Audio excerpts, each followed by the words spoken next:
नमस्कार मंडळी, श्री स्वामी समर्थ. तुमच्या मुलांच्या आयुष्यात अडचणी, अभ्यासात अडथळे, हट्टीपणा, भीती, गृहदोष, विघ्न सतत येत असतील, घरात कितीही प्रयत्न केले तरी यश मिळत नसेल, तर 22 जानेवारी 2026 वार गुरुवार या दिवशी आलेली आहे माघी गणेश जयंती. माघी गणेश जयंती हा दिवस अजिबात चुकू नका, कारण हा तो एक दिवस आहे ज्या दिवशी आईने मनापासून केलेली गणपतीची प्रार्थना मुलांचे नशीब बदलू शकते.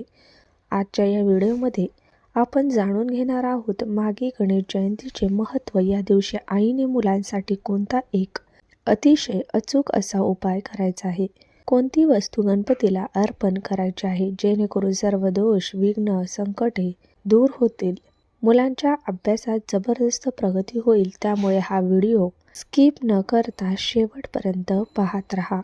माघ महिन्यातील शुक्ल चतुर्थीला माघी गणेश जयंती साजरी केली जाते. हीच ती इथे आहे ज्या दिवशी भगवान गणपतीचा अवतार पृथ्वीवर झाला. भाद्रपदातील गणेश चतुर्थी ही लोकोत्सव आहे, पण माघी गणेश जयंती साधना, व्रत आणि विशेष फलदायी पूजा मानली जाते.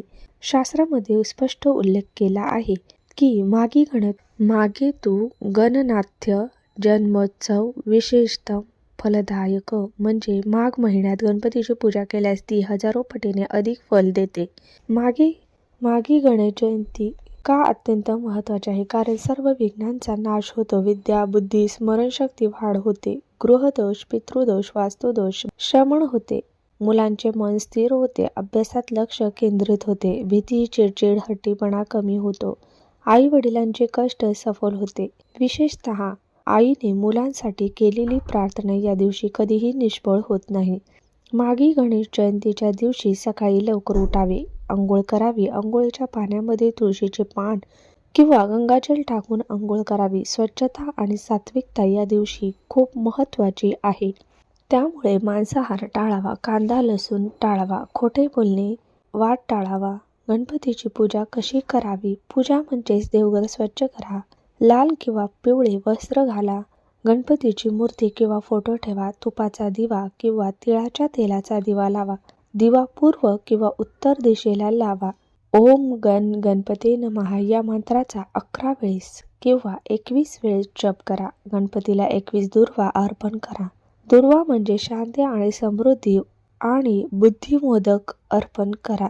शक्य नसल्यास तर गुळ खोबरे जे आहे तर तेही तुम्ही अर्पण करू शकता. मोदक हे ज्ञानाचं प्रसाद मानला जातो. लाल फूल अर्पण करा. लाल रंग हा शक्ती आणि यशाचे प्रतीक मानले जाते. आईने मुलांसाठी करायचा सर्वात शक्तिशाली उपाय या दिवशी आपल्याला करायचा.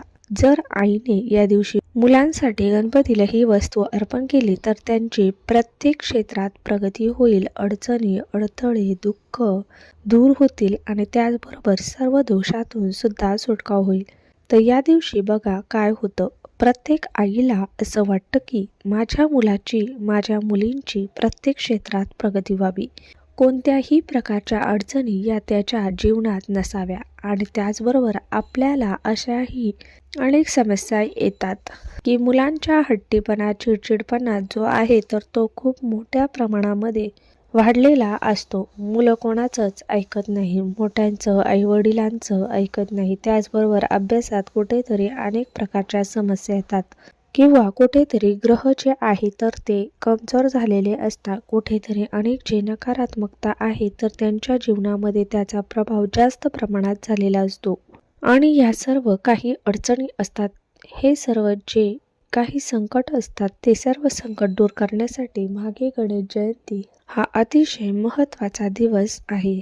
तर गुरुवारी प्रत्येकाने गणपती बाप्पांना ही एक वस्तू जी आहे ती अर्पण करायची आहे. त्यामुळे नक्कीच तुम्हाला याचा फायदा होईल. हा उपाय जो आहे तर तो लहानातील लहान मुलांपासून ते मोठ्यातील मोठ्या मुलांपर्यंत, मुलींपर्यंत करू शकता. घरामध्ये विटळ, सुतक, पिरियड्स वगैरे असेल तर तुम्हाला हा उपाय करता येणार नाही. गणपती बाप्पा हे बुद्धीचे देवता आहे, संकट मोचन, विघ्नहरत आहेत.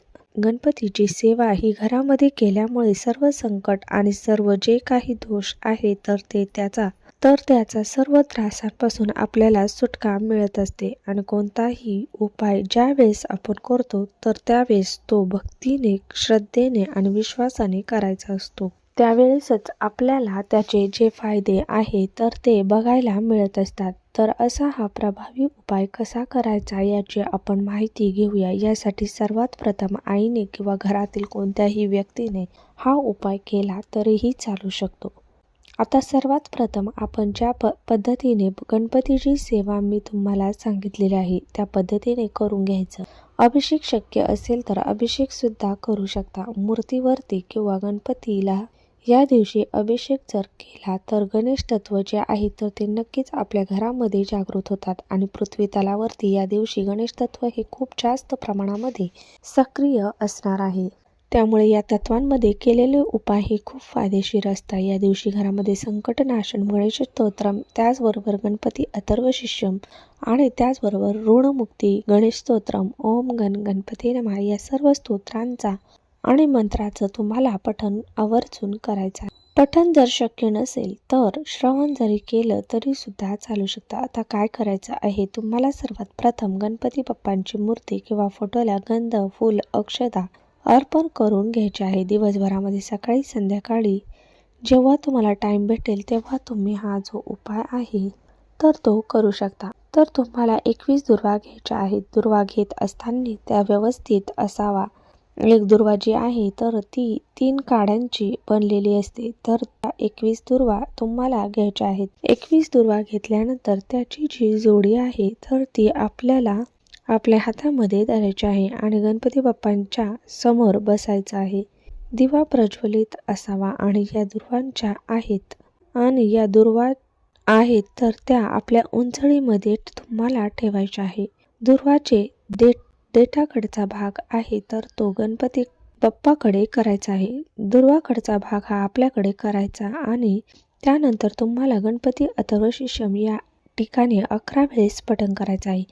11 वेळेस जर तुम्हाला पठण करणे शक्य नसेल तर तुम्ही यूट्यूबवरती, गुगलवरती लावून द्या आणि फक्त तुम्ही ऐकलं, श्रवण केलं, ह्या दुर्वा हातामध्ये धरून तरी सुद्धा चालू शकतं. पण 11 वेळेस आवर्जून आपल्याला हे पठण करायचं आहे. आता जर तुम्हाला असं वाटत असेल की ह्या दुर्वा जर आपण मुलांच्या हातात दिल्या आणि मुलांना ते गणपती अथर्व शीर्षम पठण करायला लावलं किंवा त्यांना श्रवण केलं तर चालेल का? हो चालेल. हो चालू शकतं, काहीही अडचण नाही. स्वतः मुलांनी जरी हा उपाय केला तरी सुद्धा चालू शकतो. त्यानंतर या दुर्वा ज्या आहेत त्या आपल्याला गणपती बाप्पाच्या चरणावरती अर्पण करायच्या आहे. अर्पण करत असताना सुद्धा आपल्याला जो देठाकडचा भाग आहे तर तो गणपती बाप्पाकडे ठेवायचा आणि जो दुर्वांकडचा भाग आहे तर तो आपल्याला आपल्या साईडला करायचा. अशा पद्धतीने या दुर्वा तुम्हाला तिथे अर्पण करायच्या आहेत. आणि त्यानंतर गणपती बाप्पांना प्रार्थना करायची, ज्या मुलांच्या जीवनात काही अडचणी आहेत, संकट आहेत, दोष आहेत, विघ्न आहेत ते दूर करा, अशी आपल्याला त्यांना प्रार्थना करायची आहे. असा हा जो प्रभावी उपाय आहे तर तो आपल्याला करायचा आहे. त्यानंतर या दुर्वांचं काय करायचं, तर या दुर्वा दुसऱ्या दिवशी तुम्हाला उचलायच्या आहे आणि निर्मल्यामध्ये टाकू द्यायच्या आहे किंवा एखाद्या झाडाखाली वगैरे जरी तुम्ही टाकलं तरी सुद्धा चालू शकता. तर असा हा उपाय तुम्ही या दिवशी गणेश जयंतीच्या दिवशी तुम्ही करू बघा आणि बघा याचा तुम्हाला खूप चांगला फायदा आहे तर तो होईल. धन्यवाद.